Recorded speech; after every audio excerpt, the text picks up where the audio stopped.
Hello everyone, welcome back to our channel. I hope you are doing well. Today we will practice some numericals based on national income.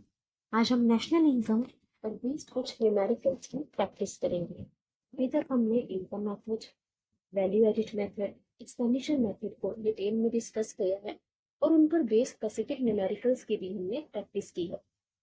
आज हम numericals की practice करेंगे। National income के जो important numericals हैं वो जो previous year examination में पूछे गए हैं, जो previous year CBSE examination, 12th board examination में पूछे गए हैं, आज उन्हीं न्यूमेरिकल्स की यार प्रैक्टिस करते हैं कि कैसे न्यूमेरिकल्स आपके एग्जाम में आ सकते हैं।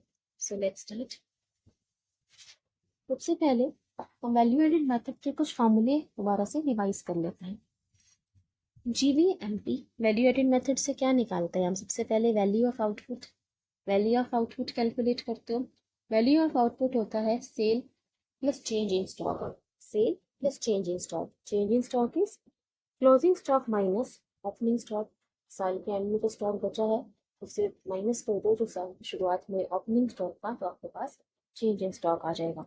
Sale plus change in stock value of output दे देता है। वैल्यू ऑफ आउटपुट क्या होता है? Money value of goods and services produced during a period of time. जैसे एक साल में एक फर्म ने कितना प्रोडक्शन किया, उसकी गुड्स और सर्विसेज कितने प्रोड्यूस किए, तो उसकी वैल्यू होती है, उसे हम कहते हैं वैल्यू ऑफ आउटपुट। ये निकालने का तरीका होता है sale plus change in stock, या फिर एक और तरीके से भी निकालते हैं वैल्यू ऑफ आउटपुट, पर क्वेश्चन में इसी में पूछा जाता है। दूसरा तरीका होता है P into Q, price into quantity. Suppose करो एक फर्म ने 50 यूनिट प्रोड्यूस किए, 50 यूनिट्स मान लेते हैं टॉय के, 50 यूनिट प्रोड्यूस किए और एक का प्राइस है 200, एक का प्राइस 200 है, तो आंसर हमारा हो गया 10,000। 10,000 हो गया उसकी वैल्यू ऑफ आउटपुट। तो price into quantity, price multiplied by quantity भी आप वैल्यू ऑफ आउटपुट निकाल सकते हो, और sale plus change in stock, इन दोनों तरीके से हम वैल्यू ऑफ आउटपुट निकाल सकते हैं। जीवीएमपी क्या होता है? Gross value added market price. GVMP कैसे निकालते हैं? Value of output minus intermediate consumption. GVMP value added से ये बताते हैं कि पर्टिकुलर फर्म ने कितना वैल्यू ऐड किया एक इकोनॉमी में एक गिवन पीरियड ऑफ टाइम में, तो उसने जितना वैल्यू ऑफ आउटपुट मतलब गुड और सर्विस प्रोड्यूस किया, उसकी टोटल वैल्यू जो है वैल्यू ऑफ आउटपुट से इंटरमीडिएट कंजम्पशन माइनस कर देते हैं।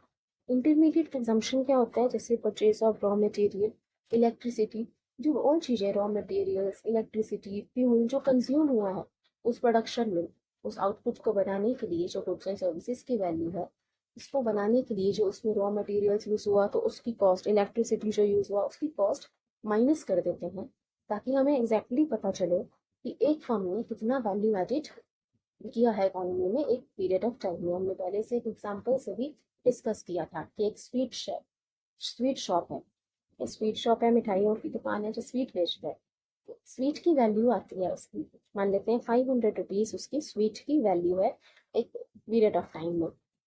उसमें से स्वीट की वैल्यू, टोटल वैल्यू में से हम उसमें जो शुगर यूज़ हुआ, जो मिल्क यूज़ हुआ, जो घी यूज़ हुआ, उसमें जो रॉ मटेरियल्स यूज़ हुआ, उसकी वैल्यू माइनस कर देते हैं, ताकि एक्चुअली हमें पता लग सके कि वैल्यू एडिड कितना हुआ उस फर्म ने, उस इकोनॉमी में पीरियड ऑफ टाइम में कितना कंट्रीब्यूट किया, उसमें कितना वैल्यू एडिड किया। तो उसमें रॉ मटेरियल्स, इलेक्ट्रिसिटी, ये सब कॉस्ट जिसको हम इंटरमीडिएट कंजम्पशन कहते हैं, उसको माइनस कर देते हैं टोटल वैल्यू ऑफ आउटपुट में से, तो हमारे पास आ जाता है GVMP, gross value added at market price. आपको सिर्फ फॉर्मूले करने थे, एक बार मैंने आपको रिवीजन दे दिया। हमने लास्ट जब फर्स्ट क्लास की थी वैल्यू एडिड मेथड की, तब ये सारी बातें इन डिटेल डिस्कस की थी।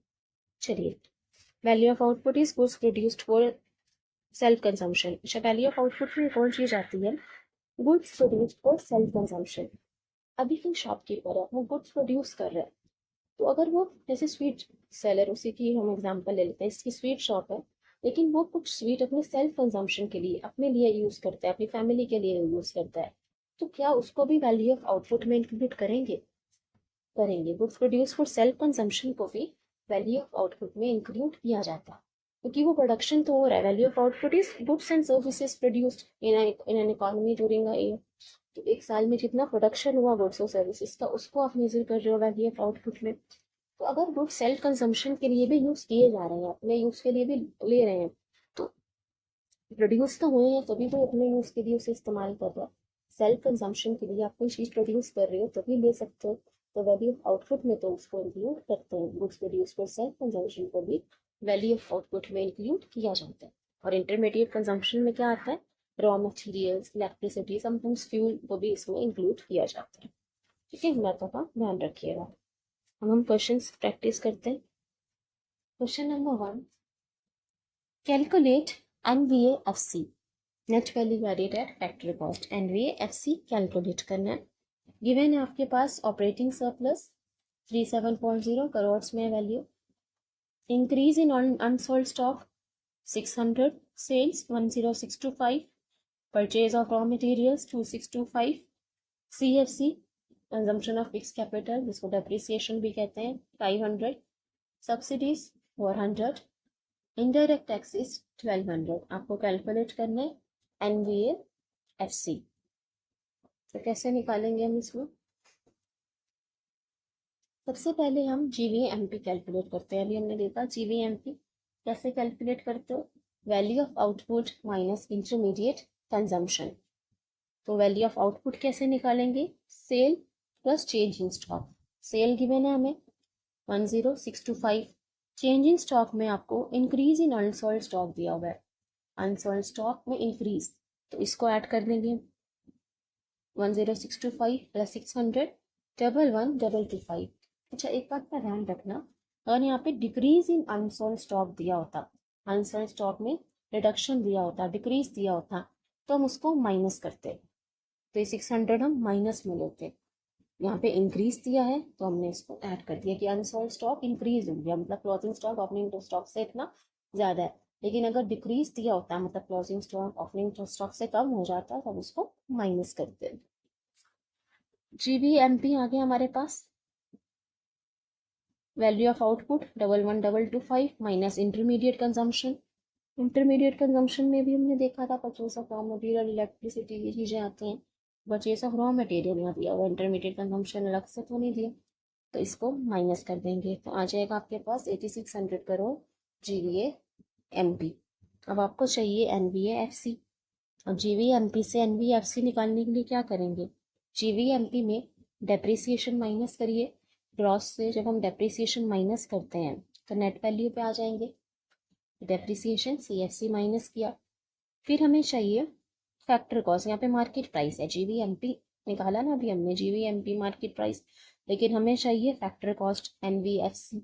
तो जब हमें मार्केट प्राइस से फैक्टर कॉस्ट पे जाना है तब क्या करते हैं, नेट इनडायरेक्ट टैक्सेस को माइनस करते हैं, नेट इनडायरेक्ट टैक्सेस माइनस कर देते हैं। तो GVMP 8600 अभी आपने कैलकुलेट किया, CFC 500 गिवन है, माइनस NIT। अब नेट इनडायरेक्ट टैक्सेस यहाँ डायरेक्टली तो नहीं दिया हुआ, लेकिन इनडायरेक्ट टैक्सेस और सब्सिडीज गिवन है। नेट इनडायरेक्ट टैक्सेस हम कैसे निकालते हैं, indirect taxes minus subsidies, indirect taxes में से सब्सिडीज को माइनस करके NIT नेट इनडायरेक्ट टैक्सेस आता, तो हमने माइनस NIT की जगह यहाँ पे minus indirect taxes minus subsidies 1200 minus 400 लिख लिया। ठीक है, फिर 8600 माइनस 500 माइनस 800, 1200 माइनस 400 हो जाएगा 800, तो आंसर आ जाएगा आपके पास 7300 करोड़, 7300 करोड़ NVAFC। इजी था क्वेश्चन। पहले हमने GVMP कैलकुलेट किया क्योंकि वैल्यू एडेड मेथड के यहाँ पे कंपोनेंट्स गिवन है ना, देखो sale, raw material, unsold stock, तो हम सेल कैलकुलेट कर सकते थे इसे। तो पहले हमने सेल में चेंज इन स्टॉक ऐड किया, increase in unsold stock, decrease होता तो माइनस कर देते। GVMP आ गया आपके पास, इंटरमीडिएट कंजम्पशन माइनस करके intermediate consumption purchase of raw materials. फिर NVFC निकाला GVMP में से, डेप्रिसिएशन माइनस किया, ग्रॉस से डेप्रिसिएशन नेट आ गया, फिर नेट इनडायरेक्ट टैक्सेस माइनस किया मार्केट प्राइस से फैक्टर पास हो जाने के लिए। Net indirect taxes directly given नहीं था तो हमने इनडायरेक्ट टैक्स माइनस सब्सिडीज से इसको कैलकुलेट किया, indirect tax minus subsidies, answer आ गया हमारे पास 7300 NVAFC। चलिए नेक्स्ट देखिए क्वेश्चन, कैलकुलेट NVAFC। यहाँ भी FC ही निकालना है। अच्छा, अगर आपको NBFC लिखे तो ऐसे परेशान मत होना, या NBFC हो या NDPFC, ये एक ही बात है। वैल्यू एडिड और डोमेस्टिक प्रोडक्ट एक बात होता है। अगर GVMP लिखा है, GVMP लिखा है या GDPMP लिखा है तो एक ही बात है। जैसे NBFC हो या NDPFC हो तो इट मीन्स द सेम। चलिए, आपको क्या क्या कंपोनेंट्स गिवन है। Sale of rice in the market in crores 58, purchase of tractor and thresher 40, procurement of rice by the government 20, self-consumption of rice during the year 15, expenditure on running and maintenance of tractor and thresher 20, fertilizer subsidies received for the government 3। तो ये हमें components given है, आपको calculate करना है NVFC। कैसे calculate करेंगे? सबसे पहले तो हमें GVMP निकालेंगे, लेकिन GVMP के लिए वैल्यू ऑफ आउटपुट चाहिए। वैल्यू ऑफ आउटपुट कैसे निकालते हैं? Sale plus change in stock. यहाँ पे मुझे स्टॉक का तो कुछ दिख नहीं रहा, स्टॉक के बारे में opening stock, closing stock, increase in stock, decrease in stock, ऐसा कुछ दिया नहीं है। तो हम सेल निकाल लेते हैं। सेल क्या है? Sale of rice in the market 58, ये आएगा सेल में। वैल्यू ऑफ आउटपुट में हम टोटल सेल्स लेते हैं, ये तो sale of rice in the market, market में कितनी सेल हुई ये आ गया। Purchase of tractor and thresher, ये तो परचेजेस है। Procurement of rice by the government, government को कितना राइस बेचा। Procurement of rice by the government, government ने कितना राइस ऑब्टेन किया, मतलब जिस फर्म की हम बात कर रहे हैं उससे सरकार ने, गवर्नमेंट ने कितना राइस लिया। तो क्या ये भी सेल है?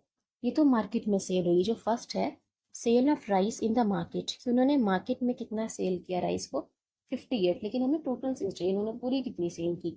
अगर procurement of rice by the government, जितना मतलब राइस उन्होंने सरकार को दिया, गवर्नमेंट ने उनसे कितना राइस ऑब्टेन किया, प्रोक्योर किया, तो क्या ये भी फर्म के लिए सेल है कि नहीं? अगर आप कोई प्रोडक्ट मैन्युफैक्चर कर रहे हो, आप उसे मार्केट में बेच रहे हो, तो आपकी सेल हो गई मार्केट में। लेकिन आपका वो प्रोडक्ट गवर्नमेंट भी खरीद रही है, वो भी आपसे प्रोक्योर कर रही है, तो क्या वो आपके लिए सेल हुई? वो भी सेल हुई। तो इसको भी ऐड करेंगे हम सेल्स में, 58 प्लस 20। फिर self consumption of rice during the year, अभी हमने देखा कि सेल्फ कंजम्पशन भी वैल्यू ऑफ आउटपुट में इंक्लूड करते हैं। वैल्यू ऑफ आउटपुट क्या बताता है? जो गुड्स और services, total value of goods and services produced during a period of time, कि इकोनॉमी में एक समय पर कितने गुड्स और सर्विस प्रोड्यूस हुए, उसकी हम वैल्यू निकाल रहे हैं। तो जो self consumption of rice during year, तो क्या ये भी प्रोड्यूस हुआ है तभी इसको सेल्फ कंज्यूम किया जा रहा है? अब जैसे कोई फार्मर है, खेती कर, कोई प्रोडक्ट मार्केट में बेच रहा है, सरकार को बेच रहा है राइस, ठीक है, उसने मार्केट में सेल किया, गवर्नमेंट को सेल किया, लेकिन खुद राइस भी कंज्यूम किया, खुद किसी और से थोड़ी खरीद होगा, खुद तो वो प्रोड्यूस कर रहा है, तो उसने अपने लिए भी, अपने फैमिली के यूज के लिए भी उसको राइस को लिया। तो क्या सेल्फ कंजम्पशन भी वैल्यू ऑफ आउटपुट में ऐड होना चाहिए? प्रोड्यूस हुआ है गुड्स और सर्विस, उसने उस राइस को प्रोड्यूस किया, तभी तो वो सेल्फ कंजम्पशन के लिए ले रहा है। हम निकाल कर रहे हैं value of output, value of goods और सर्विसेज प्रोड्यूस्ड, तो हमने एक तो सेल लिया, अगर मतलब प्रोड्यूस किया तभी सेल कर रहे हैं। फिर राइस गवर्नमेंट को भी तभी बेचेंगे जब उन्होंने प्रोड्यूस किया, वैल्यू ऑफ आउटपुट में ही आना चाहिए। और फिर self consumption of rice during the year, जो अपने अपने लिए कंज्यूम कर रहा है, तो फार्मर अपने लिए कंज्यूम कर रहा है, अपने यूज के लिए ले रहा है, तो भी उसने प्रोड्यूस किया, तो भी तो अपने यूज के लिए ले रहा है, तो ये भी वैल्यू ऑफ आउटपुट में इंक्लूडेड होगा। तो आप इतना ध्यान रखो, वैल्यू ऑफ आउटपुट में sale plus change in stock करके हम GVMP निकालते हैं। Sale plus change in stock आता है, इस क्वेश्चन में चेंज इन स्टॉक तो दिया नहीं हुआ, इसमें हम सारी सेल्स लेंगे। सेल आ गई, राइट, मार्केट में जो सेल की, गवर्नमेंट को जो सेल किया, प्लस सेल्फ कंजम्पशन को भी वैल्यू ऑफ आउटपुट में इंक्लूड करते हैं। इतना ध्यान रखना, सेल्फ कंजम्पशन के लिए कोई प्रोडक्ट यूज किया जा रहा है तो उसको भी वैल्यू ऑफ आउटपुट में इंक्लूड करोगे। अब यहाँ स्टॉक तो दिया नहीं हुआ, तो वैल्यू ऑफ आउटपुट हमारी यही होगी 93 करोड़, इन तीनों को ऐड करके। इंटरमीडिएट कंजम्पशन, इंटरमीडिएट कंजम्पशन में क्या आएगा? सेल तो हटा दो, हमने कर दिया। Purchase of tractor and thresher, क्या ये इंटरमीडिएट कंजम्पशन में आएगा? देखो, इंटरमीडिएट कंजम्पशन में परचेज ऑफ फिक्स्ड एसेट हम नहीं लेते। फिक्स्ड एसेट जो लंबे समय तक चलने वाले एसेट है, ठीक है, जैसे आपके घर में हो गया टेलीविजन, रेफ्रिजरेटर, ये लंबे समय तक सालों साल चलते हैं। तो ट्रैक्टर और थ्रेशर, इनकी वैल्यू को हम इंटरमीडिएट कंजम्पशन में काउंट नहीं करते। इंटरमीडिएट कंजम्पशन में रॉ मटेरियल, इलेक्ट्रिसिटी, ये सब काउंट करते हैं। ठीक है, तो ट्रैक्टर और थ्रेशर तो फिक्स्ड एसेट है, तो इसको इंक्लूड नहीं करेंगे इंटरमीडिएट कंजम्पशन में। सब्सिडीज तो सब्सिडीज हो गई जो गवर्नमेंट ने प्रोवाइड की। Expenditure on running and maintenance of tractor and thresher, tractor और थ्रेशर को मेंटेन करने के लिए, उसके रख रखाव के लिए जो एक्सपेंसिव आएंगे, जैसे फ्यूल वगैरह, इलेक्ट्रिसिटी, ये इंक्लूड होगा इंटरमीडिएट कंजम्पशन। ये इंटरमीडिएट कंजम्पशन में आता है। अभी हमने देखा था purchase of raw materials, electricity, fuel, ये सब जो है वो इंटरमीडिएट कंजम्पशन का पार्ट होता है। तो ये हो जाएगा इंटरमीडिएट कंजम्पशन। Intermediate consumption 20। तो जीवीएमपी क्या हो जाएगा? Value of output minus intermediate consumption. Value of output 93 minus 20, तो 74 करोड़ हो गया आपका जीवीएमपी। लेकिन आपको चाहिए क्या? एनवीएफसी। एनवीएफसी के लिए जीवीएमपी में से डेप्रिसिएशन माइनस करोगे, जैसे लास्ट क्वेश्चन में किया था। ग्रॉस से नेट पे जाना है तो डेप्रिसिएशन माइनस करो, सीएफसी, और माइनस नेट इनडायरेक्ट टैक्सेस। अब इस क्वेश्चन में आपको कहीं डेप्रिसिएशन या सीएफसी दिख रहा है? नहीं, गिवन नहीं है, तो इसको हम जीरो मान लेंगे। जो चीज़ गिवन नहीं है जीरो मान ली। Minus net indirect taxes. अब इनडायरेक्ट टैक्सेस तो यहाँ कहीं नहीं दिया हुआ, ना नेट इनडायरेक्ट टैक्सेस कहीं गिवन है, लेकिन यहाँ में सब्सिडीज गिवन है, सब्सिडीज। और एनआईटी हम कैसे निकालते हैं? Indirect tax minus subsidies. तो इनडायरेक्ट टैक्स तो गिवन नहीं है, इसको आप जीरो मान लो, पर सब्सिडीज गिवन है तो उसको -3। हमने यहाँ पे यही किया, minus indirect tax minus subsidies. तो 73 माइनस 0 तो 73 हो गया, और माइनस माइनस जब इस ब्रैकेट को खोलोगे तो -0 तो 0 ही हुआ, लेकिन ये -3 + 3 हो जाएगा। तो 73 + 3 76 करोड़। ठीक है, जो वैल्यू गिवन नहीं थी, डेप्रिसिएशन, इनडायरेक्ट टैक्स, हमने जीरो माना, लेकिन सब्सिडीज तो गिवन थी, तो हमने 0 - 3 करके उसे सॉल्व किया। नेक्स्ट देखिए, क्वेश्चन थोड़ा सा अलग था, थोड़ा सा सोचने वाला क्वेश्चन था, और ये प्रीवियस एग्जामिनेशन में पूछा भी गया, तो इनको आपको ये क्लियर हुआ है, और ऐसे क्वेश्चन आप कर पाओ सॉल्व। चलिए नेक्स्ट देखिए, calculate the value of sales. ऐसा तो हमने किया हुआ है पहले, जो वैल्यू के न्यूमेरिकल्स किए वैसा क्वेश्चन किया था। Calculate the value of sales given है आपके पास लैक्स में सारे components. Subsidies 300, operating surplus 600, opening stock 120, closing stock 520, intermediate consumption 2900, CFC 600, profits 700, NVFC 2200। या NVFC गिवन है, सेल्स की वैल्यू निकालनी।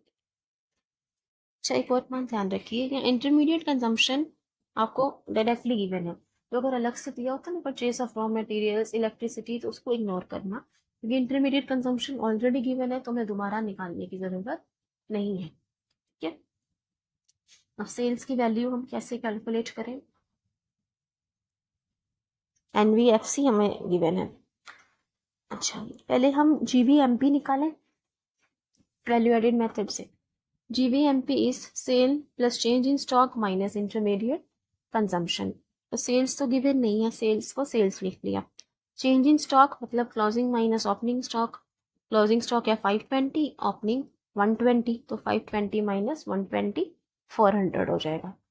Minus intermediate consumption directly given है आपको, तो sales plus 400 minus 2900 plus minus minus, तो सेल्स माइनस 2500।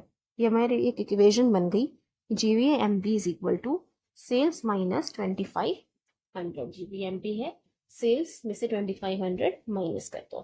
ठीक है, सेल्स गिवन नहीं है इसलिए हम निकाल नहीं पाए इसे। अब आपके पास NVFC है। NVFC अगर निकालना हो तो कैसे निकालते हैं? NVFC is equal to GVMP minus depreciation, अभी दो क्वेश्चंस में किया, minus CFC depreciation minus NIT net indirect taxes. NVFC अब हमें गिवन है 2200, तो यहाँ पे लिख दिया 2200 NVFC की जगह। GVMP की जगह हमने लिख दिया सेल्स माइनस 2500, ये इक्वेशन। फिर डेप्रिसिएफसी आपको गिवन था 600, NIT is indirect tax minus subsidies. तो यहाँ इनडायरेक्ट टैक्स कहीं दिया नहीं हुआ क्वेश्चन में, लेकिन सब्सिडीज गिवन है 300, तो इनडायरेक्ट टैक्स को 0 मान लिया और minus subsidies minus 300, minus minus plus हो जाएगा। तो हमारे पास आ गया 2200 NBFC, 2200 गिवन था, is equal to sales minus 3100 plus 300। ये देखो माइनस माइनस प्लस हो जाएगा, और इसको आप सॉल्व करोगे minus 2500 minus 600 minus minus plus, तो माइनस 3100। तो 2200 is equal to sales minus 2800, 3100 में से 300 माइनस करोगे 2800, sales is equal to 2800 plus 2200। 2800 यहाँ जाएगा राइट हैंड साइड पे तो प्लस हो जाएगा, 2800 प्लस 2200, सेल्स हो गया आपका 5000 लैक्स। तो पहले हमने GVMP निकाला, एक इक्वेशन बना ली, फिर उसको पुट करके NBFC की हेल्प से हमने सेल्स को कैलकुलेट कर लिया। ठीक है,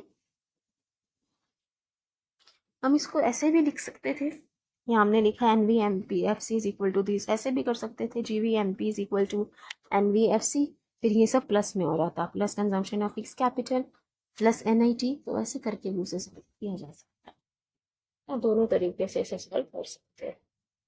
चलिए नेक्स्ट देखिए, कैलकुलेट NDPFC, ये इजी है question. Calculate NDPFC domestic income given है आपके पास, GNPMP 2500 in lakhs, CFC 200, goods and services tax 20, subsidies 50, NFIA 50, change in stock 30, and unexpected loss of a fixed asset 500। NDPFC calculate कीजिए, आपको GNPMP दिया हुआ है, तो इससे NDPFC निकाल लोगे। सबसे पहले हम NIT निकाल लेते हैं, indirect tax minus subsidies. Indirect tax यहाँ डायरेक्टली नहीं गिवन, लेकिन यहाँ गुड्स एंड सर्विसेज टैक्स दिया, GST इनडायरेक्ट टैक्स होता है, तो इनडायरेक्ट टैक्स हो गया 20, GST माइनस सब्सिडीज गिवन है 50, तो 20 माइनस 50 माइनस 30 हो गया आपके पास NIT indirect taxes, not indirect taxes. आपको चाहिए NDPFC, गिवन है GNPMP, NDPFC कैसे निकालोगे, GNPMP में से डेप्रिसिएशन माइनस करो, CFC ग्रॉस से नेट पे जाना है, तो consumption of fix capital depreciation minus करना होगा, माइनस NIT मार्केट प्राइस से फिक्स कॉस्ट पे जाना है, तो NIT माइनस करेंगे, NIT निकाल लिया हमने, माइनस NFIA क्यों माइनस किया, क्योंकि यहाँ पे gross national product at market price की बनो GNPMP, लेकिन हमें चाहिए net domestic product at market price, national से डोमेस्टिक पे जाना है, तो नेशनल से डोमेस्टिक में जाने के लिए NFIA माइनस करते हैं। तो 2500 GNPMP गिवन है, माइनस CFC 200, माइनस NIT अभी हमने निकाला माइनस 30, माइनस माइनस 30 प्लस 30 हो जाएगा, और माइनस 50 NFIA, तो 2500 माइनस 200 प्लस 30 माइनस 50, तो आपका आंसर हो जाएगा 2500 में 200 माइनस किए 2300 माइनस 20, 2280 लैक्स हमारा NDPFC आंसर। इजी था, GNPMP से ही कैलकुलेट करना है। तो बेसिक फॉर्मूले आपको क्लियर होने चाहिए, मार्केट प्राइस से फैक्ट्री कॉस्ट कैसे निकालना है, फैक्ट्री कॉस्ट से मार्केट प्राइस कैसे निकालना है, डेप्रिसिएशन ग्रॉस से नेट पे जाना है, फिर डेप्रिसिएशन माइनस करते हैं, नेट से ग्रॉस पे आना, डेप्रिसिएशन ऐड करते हैं, डोमेस्टिक से नेशनल पे जाना है, NFIA ऐड करो, नेशनल से डोमेस्टिक पे NFIA माइनस करो। हमने जब इंट्रोडक्टरी क्लासेस की थी तो बहुत डिटेल में ऐसा फॉर्मूले डिस्कस किए थे, क्वेश्चंस पे अच्छे अच्छे प्रैक्टिस किए थे, अगर नहीं देखा तो देख लेना, अच्छे से फॉर्मूले आपके सारे रिवाइज हो जाएंगे, एक बार दिमाग में बैठ जाएंगे, तो हमने काफ़ी क्वेश्चन प्रैक्टिस कर लेंगे तो आपको क्लियर हो जाएगा। ठीक है, और आप अपने बुक से भी क्वेश्चन प्रैक्टिस कीजिए, अपने आप से क्वेश्चन बना के देखिए आप उसे सॉल्व कर पा रहे हो, क्या प्रॉब्लम्स आ रही है, कहाँ फंसते हैं, और अगर अच्छे से बना पा रहे हो तो बहुत अच्छी बात है।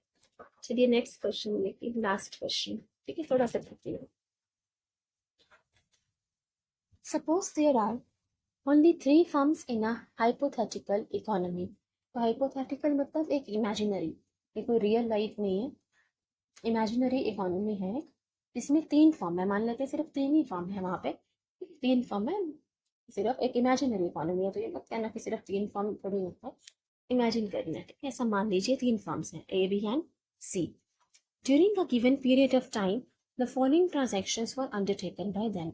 तो इन फर्म्स के बीच में ये लेन देन हुआ, ये ट्रांजेक्शन्स हुई। Number 1, firm A sold goods worth rupees 100। Firm A sold goods worth rupees 2000 to firm B and 1200 to firm C. Firm ए ने 2000 के गुड्स बेचे फर्म बी को, 1200 के फर्म सी को, 1200 के फर्म सी को। फर्म बी ने गुड्स बेचे 1100 के फर्म ए को, 3500 के फर्म सी को, तो आपस में उनके ट्रांजेक्शन है, 3 फर्म्स हैं। Firm C sold to household, firm C ने हाउस होल्ड्स को बेचे, या बी को नहीं, हाउस होल्ड्स को बेचे, घरों को बेचे, और फाइनल कंजम्पशन, फाइनल यूज के लिए goods worth rupees 5700। Estimate the value of NDP MP, आपको इन तीनों फॉर्म का टोटल करके एनडीपी एमपी निकालना है। एज्यूमिंग डेप्रिसिएशन टू बी 120, और डेप्रिसिएशन है 120, तो एनडीपी एमपी आपको तीनों फॉर्म्स का मतलब टोटल करके कैलकुलेट करना। तो कैसे करेंगे हम ये क्वेश्चन, चलिए वो सबसे पहले हम फर्म वाइज निकाल लेते हैं। जैसे फर्म ए की कितनी सेल हुई, फर्म बी की कितनी सेल हुई, सी की कितनी सेल हुई, इंटरमीडिएट कंजम्पशन परचेज कितना हुआ, ठीक है, फिर इसको हम कैलकुलेट कर लेंगे, इजी है। देखिए सबसे पहले फर्म ए की सेल्स निकालते हैं। फर्म ए की सेल क्या है, 2000 प्लस 1200 3200। कैसे, फर्म ए ने सेल किया sold goods worth rupees 2000 to firm B and 1200 to firm C. 2000 के उसने फर्म बी को बेचे, 1200 के सी को, और तो कुछ सेल नहीं किया फर्म ए ने, तो ये फर्म ए की टोटल सेल हो गई 2000 प्लस 1200 जो उसने बी और सी को सेल किया, तो फर्म ए की सेल हो गई 2000 plus 1200 3200। Clear. Intermediate consumption, intermediate consumption क्या होता है, रॉ मटेरियल जो परचेज किया कहीं और से, तो इंटरमीडिएट कंजम्पशन क्या है फर्म ए की। अब फर्म ए ने क्या परचेज किया देखते हैं, ये तो सेल हो गई फर्म ए की फर्स्ट पॉइंट पे। सेकंड पॉइंट पे देखो, firm B sold goods worth rupees 1100 to firm A, तो मतलब अब फर्म बी ने सेल किया फर्म ए को 1100 के गुड्स, लेकिन फर्म ए के लिए तो ये परचेज है ना, फर्म ए ने तो बी से खरीदा 1100 के गुड्स, तो ये हो जाएगी फर्म ए की इंटरमीडिएट कंजम्पशन 1100। अब वैल्यू ऑफ आउटपुट कैसे निकालते हैं, sale plus change in stock minus intermediate consumption. अभी हम फर्म ए का कैलकुलेट कर रहे हैं। सेल्स है फर्म ए की 3200, चेंज इन स्टॉक के बारे में यहाँ कुछ नहीं दिया, क्लोजिंग स्टॉक ओपनिंग स्टॉक के बारे में कुछ दिया नहीं है, तो उसको हमने कुछ नहीं लिखा। तो sale plus change in stock minus intermediate consumption अभी निकाली फर्म ए की 1100, तो 3200 माइनस 1100 2100, 2100 हो गया फर्म ए का वैल्यू ऑफ आउटपुट। अभी हम वैल्यू ऑफ आउटपुट निकाल रहे हैं, ठीक है। Sale plus change in stock minus intermediate consumption, ये तो जीवीएमपी हो गया, जीवीएमपी, ये जीवीएमपी यहाँ पे कैलकुलेट हो गया फर्म ए का। Sale plus change in stock हो गया वैल्यू ऑफ आउटपुट, फिर इंटरमीडिएट कंजम्पशन भी माइनस कर दिया, तो हमारे पास ये वैल्यू ऑफ आउटपुट नहीं जीवीएमपी कैलकुलेट हो गया फर्म ए का 2100। Sale plus change in stock होता है वैल्यू ऑफ आउटपुट, उसमें हमने इंटरमीडिएट कंजम्पशन भी माइनस कर दिया, तो हमारे पास आ गया GVMP, gross value added at market price firm A का, ठीक है। ये वैल्यू ऑफ आउटपुट नहीं है, जीवीएमपी है, इसका ध्यान रखिए। Sale plus change in stock होता है वैल्यू ऑफ आउटपुट, उसमें हमने इंटरमीडिएट कंजम्पशन में माइनस किया, तो हमारे पास जीवीएमपी है। फर्म बी का सेल कितना है, 1100 to firm A, 3500 to firm C, तो 1100 प्लस 3500 जो उसने ए और सी को सेल किया, और तो कुछ सेल नहीं किया, 1100 प्लस 3500 फर्म बी का सेल हो गया 4600। इंटरमीडिएट कंजम्पशन फर्म बी ने परचेज क्या किया, देखो first point, firm A sold goods worth rupees 2000 to firm B and 1200 to firm C.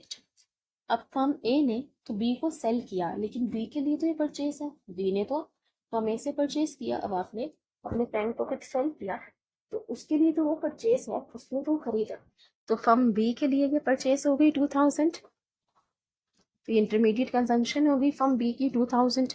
अब जीवीएमपी कैसे निकालते हैं? Value of output minus intermediate consumption.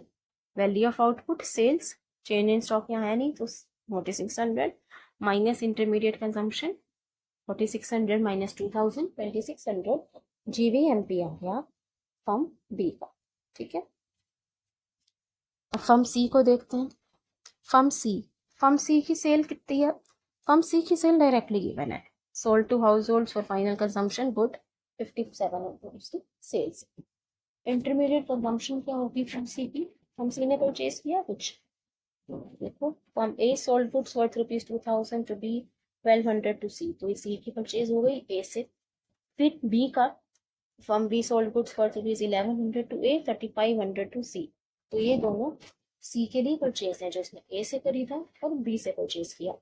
1200 plus 3500, ये इंटरमीडिएट कंजम्पशन हो गई फर्म सी की। 1200 प्लस 3500 4700। अब जीवीएमपी फर्म सी का कैसे निकालोगे? Sale plus change in stock minus intermediate consumption.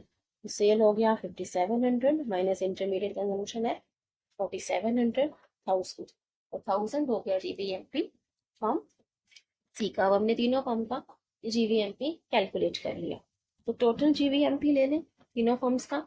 Total GVMP 2100 2600 1000, इन तीनों को टोटल कर दो 21 26,000, तो आ जाएगा आपके पास 5700 GVMP of all the firms.